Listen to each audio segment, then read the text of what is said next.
Greetings hobbyists, this is Artisans of Vool, and in this video we're going to have a look if MakerWorld AI is killing sculpting. So I heard about this the other day and I thought I kind of had to give it a go because it just seemed mad that it would work as well as people were claiming.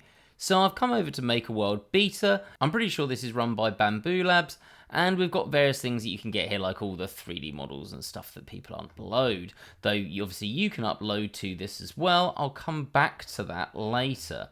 Now, what you need to do is make a profile for this. It is entirely free to make a profile, and you get some MakerWorld points. And again, we'll come back to those points later because they're quite important. We're going to go to MakerLab, and then we've got all these options that I think all use some sort of generative AI to create, like ornaments or your own desk organizer. I think I'm going to have a play with that later. Lithographs. That could actually be very cool for a variety of uses as well, and various other things as well. But we're interested for this video in this Make My Statue. So we're going to click Start, and we're going to make a statue. So we're going to click Create from Blank, and then it tells us some things we need to do. So this is going to be a statue from the sort of shoulders up, so a bust basically. So it says don't use full body shots, don't have side-on images, don't have anything obscuring your face or be too zoomed in so you can't see the top of the hair and the bottom of the chin.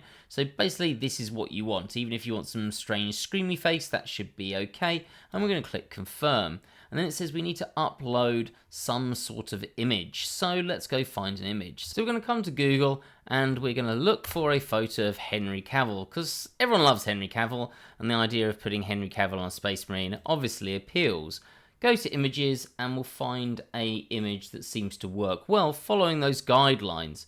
So one of these two, I think that one probably works quite well. Let's go to this and we'll accept that, and then we want to save this image, except that's not one of the accepted file types. So I'm just going to use Snipping Tool and we'll just select this and save it. Then we can come back to Make My Statue and let's just find that image and we'll just drag it onto this. It says that your photo is only going to be used for the 3D generation program, so they're not keeping files of you. Click I know, so you can do this of yourself if you want and not be worried that this is going to find its way onto some sort of website, your picture. Click generate, and it's going to start generating this. Now this happens in a number of stages, and the time that it says it's going to take, from what I'm concerned with, lies a lot. It says this will take 20 seconds. Generally, actually, the stage 1 doesn't take too long, but stage 2 does seem to take longer than it will claim to take. So I'll go away, get a coffee, do some other things, and then come back. It says it's going to take 3.5 minutes, but we'll time it and see if that's correct. And we're done. I'll throw up how long that took on the screen because I was away, and I'll just check the footage so we know exactly how long it was. But once we're happy with this, we're just going to click Confirm, and at this point it's going to ask us to spend our credits once we've seen what it looks like or got a general idea of it. Now, at the moment, it says the cost of generation should be 50 credits, but it's only 10. And you get 50 credits when you sign up to MakerLab. So for the moment, this is free for the first 5 times I'm going to use it. I've already used this once. If you were being eagle-eyed at the beginning, I've done this exact same thing with this picture, but it's the only thing that I've actually done it with so far. Or you can get more credits. And if you click on this, you can basically get credits by spending MakerLab My Points. This whole we've got one type of credits and one type of points seems confusing and annoying. I don't have any points here, but effectively one MakerLab point equals 10 credits. Now, I'm not sure how we get MakerLab points. If I come to MakerWorld and sort of my area, it says you can do lots of things to get points, like uploading a model that's decent can earn you somewhere between 10 and 50 points as long as it's readily available, or uploading a print profile, or completing your personal profile. Basically, various things you can do can earn you points. I'm not sure if you can buy these points somewhere. It seems like you should be able to. But either way, there's loads of ways of getting quite a lot of points relatively easily. And even if this is going to cost you 10 MakerLab credits, the MakerLab credits, you get 10 credits for 1 point. As I say, this whole combination of different things meaning different stuff is just very annoying. Surely they could have just said that it costs 1 my point and got away with the whole thing of credits, seeing as 1 my point equals 10 credits. But it doesn't seem difficult to get some of these points. Now, I already did this earlier, so let's have a look at the statue that was made from this.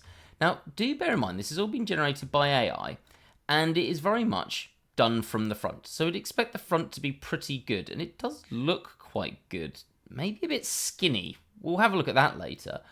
And it has actually had a very good go at doing the back, which is kind of crazy. Like, it's sort of assumed what the hair is going to be like from the front hairstyle, which is all very impressive. And we can do various things, like we can add a base if we want to, of various different types, and we can even add text to the base if we want to. Where does that go? Probably somewhere at the bottom. There we go. So there's loads of things we can do with this, which is really cool. We can add glasses if we want to, which is kind of a feature that might be quite fun to do, bearing in mind that he's Superman. So that could be quite fun, and we get those glasses sort of there. Let's turn that off, and we can also change things around. Oh, and you can change the size of the glasses from the look of it as well, and the position and various things like that. And actually, we can change the scale. So if it is too skinny, we could change that here if we wanted to. I'm just going to turn that back to 1, and we'll download this and have a look at it in Blender, because we can always do everything in Blender as well, and we'll get a better look at what the mesh looks like. Bear in mind, we haven't done anything to create this. It's been very, very idiot-proof as far as I'm concerned. I couldn't have done less to make this work. So we're in Blender. Let's just delete out our cube, bring up my file, and I'm just going to drag in this statue draft. We'll keep the scale the same, though I don't know what scale it's going to be using for this. And let's have a look at what we've got. And yeah, this is really impressive. I mean, look at it. It's really, really good. I don't think the side profile's perfect, but we could definitely fiddle around with that. And I do think it is a little bit elongated on the Z-axis, or not wide enough on the X-axis. We'll look at that in a second.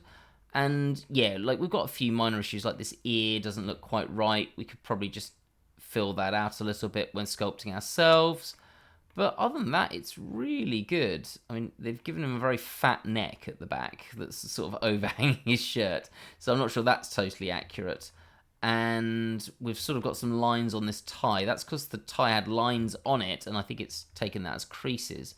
The mesh is fairly good. We can always smooth this out and change the mesh. And we've got an attempt at some eyeballs. This is all really, really impressive. I mean, looking at it, there does look like there's sort of seams. Like, if I look there, that looks like a seam. If I just sort of draw a line there, there looks like there's a seam there. And if I come down, look to the bottom of the nose, look, there's another couple of sort of seams. Can't see any around the eyes, but maybe this is how this is generating it. It's got like loads and loads of noses, or it sort of sculpts different bits at a time. I honestly don't know. I'm totally guessing at this point, but it's even had a good go at doing like the little sort of stubble and the eyebrows. This is really cool. I'm impressed with this. As a person that sculpts a little bit, but would never attempt to sculpt an entire head from scratch. Actually, that's a lie. I would attempt to sculpt a head from scratch, but I wouldn't attempt to copy a head of some well-known person and expect it to be recognizable. This is crazy. Let's just bring in the picture, and we'll have a look at this. So let's go straight front on, and we'll bring in our picture, and we'll have a look at how accurate this is. So let's just S to scale that up. And I'm going to get this to about the same height. So let's just do it from chin to the top of the hair. Top of the hair's there. Chin is about there. That's probably about right. Maybe a little bit less. Somewhere there. Let's just put that on top. And yeah, you can see here, it definitely isn't wide enough for where the chin is. So let's just S and X and make that a little bit wider. And actually, I think that is now much better. So it does seem to get some things slightly wrong, but it's very good. Maybe a little bit more on the X. Something like that. I mean, damn. Why would I spend the time sculpting this other than getting really good topology? But I can always retopologize this. But why would I sculpt this myself?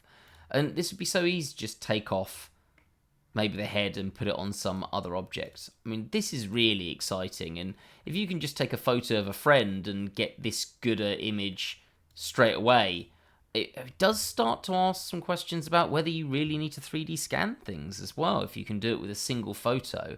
And this is just the beginning of this technology. If this changes into something where you can take a photo of the front and then the side to get the side profile better, and that's all you need, this is going to be absolutely awesome. But I would say a little bit scary if you're a person that does lots of sculpting, especially if it ever learns to retopologize things. But I mean, sculpting is going to be useful because we do want to edit some bits, like this nose definitely isn't perfect in terms of shape.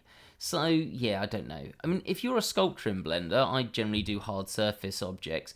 Is this something that scares you a bit? That people can just do this for free? Do let me know in the comments. I'd be really intrigued to know. There is a link to MakerWorld Beta in the description as well, just in case you really can't be bothered to go to Google and type it in. And if you found this useful, please hit that like button. It really does help with YouTube's algorithms to get people to watch the video, so it's really appreciated. And I imagine there's lots of people out there that would find this quite interesting. Have a great day, guys.